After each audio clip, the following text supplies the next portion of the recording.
yang menjadikan syarat sahnya sholat adalah Islam. Jadi non muslim atau orang yang tidak percaya dengan adanya Tuhan tidak diwajibkan, seandainya sholat pun tidak akan sah. Nih, lah bagaimana supaya orang-orang selain Islam bisa menjalankan dengan sah? Ini harus masuk Islam terlebih dahulu. Jadi harus masuk Islam terlebih dahulu. Ini, nah caranya bagaimana? Harus syahadah. Perlu diketahui, anak-anakku yang biasa buka YouTube, ini kan ada, saya sampaikan, ada model orang yang mengatakan bahwa Tuhannya itu wujud manusia di dunia lanang. Wedok ora dadi. Ini kalau menurut orang-orang yang berfaham semacam itu. Kemudian orang yang berfaham itu, syahadah artinya bersaksi kudu ngerti Tuhan endi menungso. Nah ini saya mohon orang non muslim atau orang yang memiliki keyakinan Tuhannya manusia tidak usah ikut campur di dalam masalah syahadah. Perlu kita ketahui, menurut Islam yang namanya syahadah itu al-iqrar wa tasdik, pengakuan atas wujudnya Allah. Wujudnya Allah. Ini kalau orang yang mengatakan Tuhannya manusia itu kudu roh Tuhan yang wujud manusia. Perlu kita ketahui, selama orang Islam di dunia tidak akan pernah melihat Allah. Sudah dijelaskan dalam Al-Quran, la tudrikuhul absar wa huwa yudrikul absar wa huwal latiful khabir. Jelas tidak akan bisa melihat Allah di dunia kecuali besok di akhirat. Kemudian tasdik binubuwati Muhammadin sallallahu alaihi wasallam warisalati. Ini perlu diketahui, di samping umat Islam ikrar menyatakan bahwa Allah Esa satu ya dan wujud. Biasanya kalau orang-orang yang tadi saya sampaikan Tuhannya wujud enggak bisa dilihat. Nah ini malah lucu lagi, nak didelok apa meneh namanya Tuhannya rupa menungso doyan mangan apa ora. Nah, ini kalau malah bingung lagi. Ini konsep agama Islam qul huwallahu ahad, satu. Jadi kita harus berpegang konsep agama Islam qul huwallahu ahad. Tidak akan bisa umat manusia melihat Allah di dunia ini paling penting. Kemudian tasdik binubuwatihi warisalati, dan percaya bahwa Nabi Muhammad itu Nabi juga utusan. Sebab ini orang yang mengatakan Tuhannya manusia itu mengatakan bahwa Nabi dan Rasul beda. Jadi Nabi dan Rasul Nabi Muhammad itu sama. Ini perlu diketahui. Nah sekarang, jadi intinya orang yang diwajibkan untuk sholat adalah orang Islam. Selain Islam tidak diwajibkan, tapi akan dituntut besok di akhir. Kenapa enggak sholat? Masalah kakum fisakor. Kenapa kok besok rokok sakor? Nggih kula teng donya gak sholat. Ini ada dalil semuanya. Nah, sekarang siapa yang mewajibkan umat manusia harus iman kepada Allah? Ini harus tahu. Sapa sing kokon umat manusia iku kudu iman ning Allah. Yang perintah langsung Allah Subhanahu wa taala di dalam surat Al-Baqarah ayat 21, ya ayyuhan nasu budu rabbakumul ladzi khalaqakum walladzina min qablikum la'allakum tattaqun, dan seterusnya ayat yang ke-22.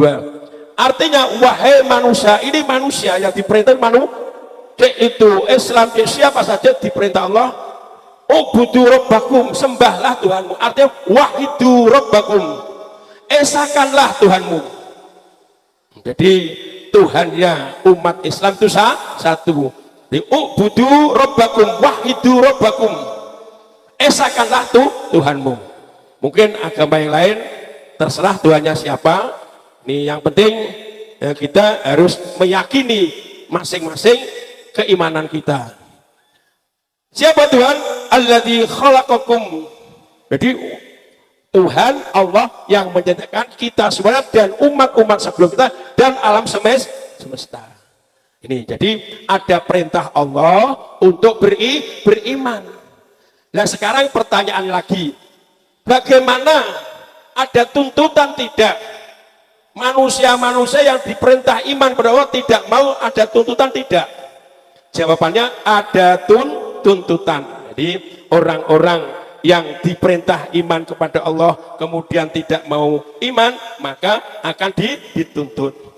Dijelaskan dalam Al-Quran surat Al-Fatih ayat 13, wa man lam yu'min billah wa rasulih fa inna a'tadna lil kafirina sa'ira.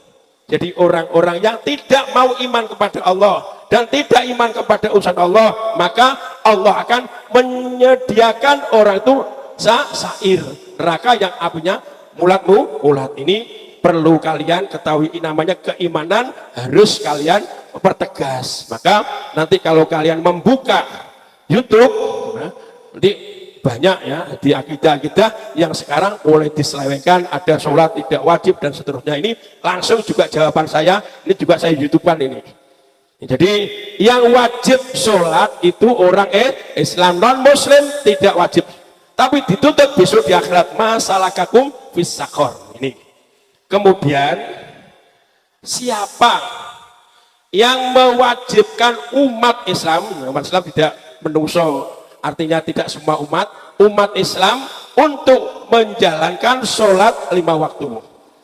Jawabnya, yang mewajibkan umat Islam untuk mengerjakan sholat yaitu Allah Subhanahu wa Ta'ala. Jadi kalau Allah yang mewajibkan, bagi umat Islam harus sholat. Biarpun nanti ada orang selain Islam mengatakan tidak wajib sholat dan sebagainya, itu urusan tidak wilayahnya mereka.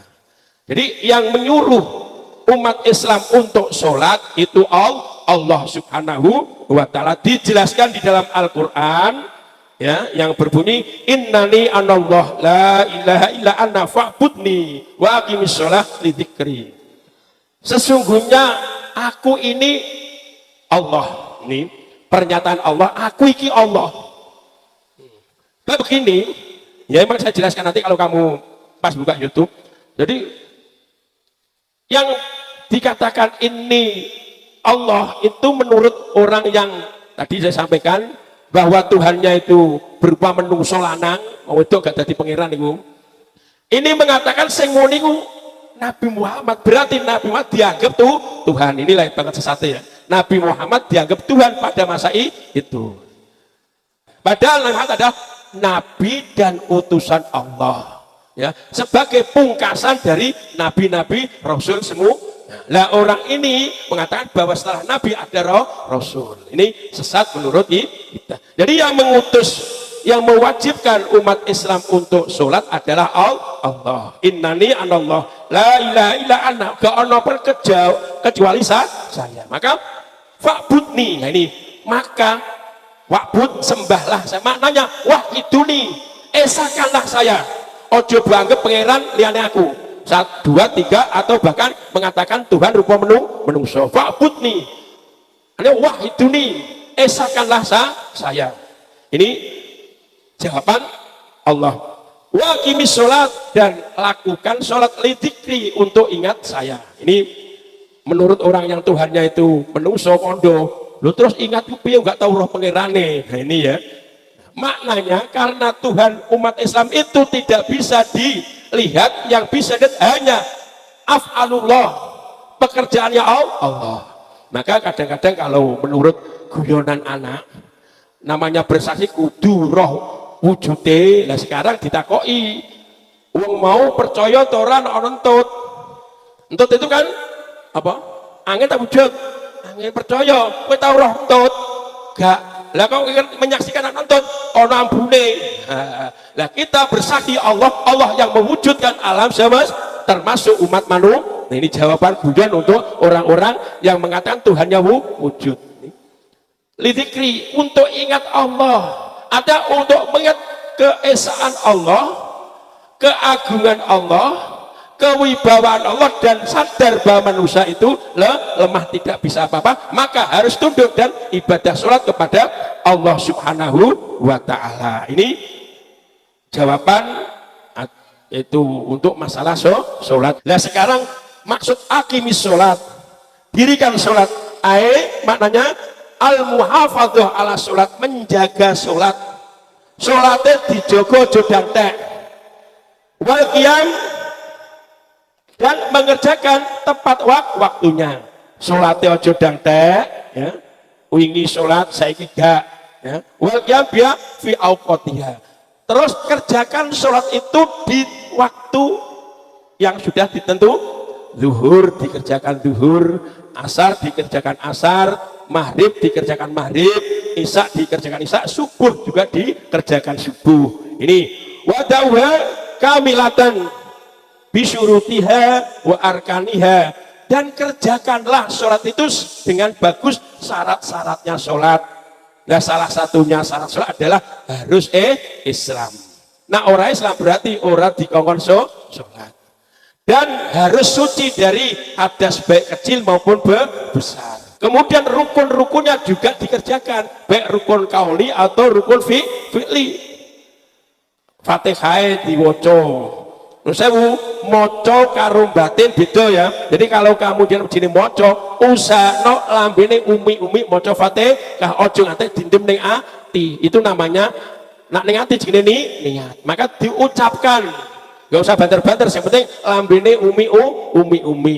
Itu rukun kauli, juga rukun fi'li, ruku'e, sujude, ini harus benar-benar dibuktikan. Kesunatannya, coba di dalam sholat ada sunat abad, ada hayat. Yang abad contohnya seperti tahiyat awal itu abad.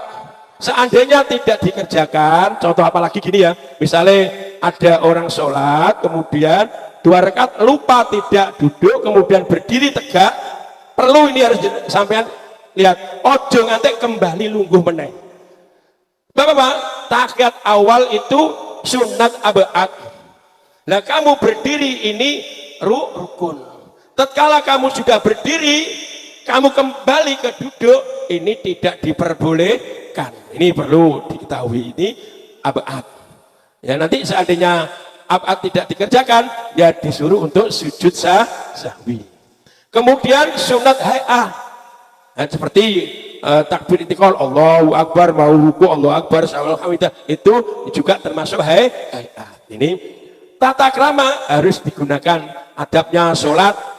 Misalnya kamu tahu nak cah lanang itu sing penting nutup aurat be udel, kemudian hanya pakai sabruk celana tok nutup pusar, yang ke atas lujen nggak pakai baju, sahnya sah, tapi ora pantes gak duweni tata krama menghadap Allah kok modelnya kaya ngono, adabnya tidak ada. Ini kalau hal-hal itu artinya kalau sholat kamu kerjakan dengan sempurna, akan menimbulkan di hati untuk meninggalkan kemungkaran.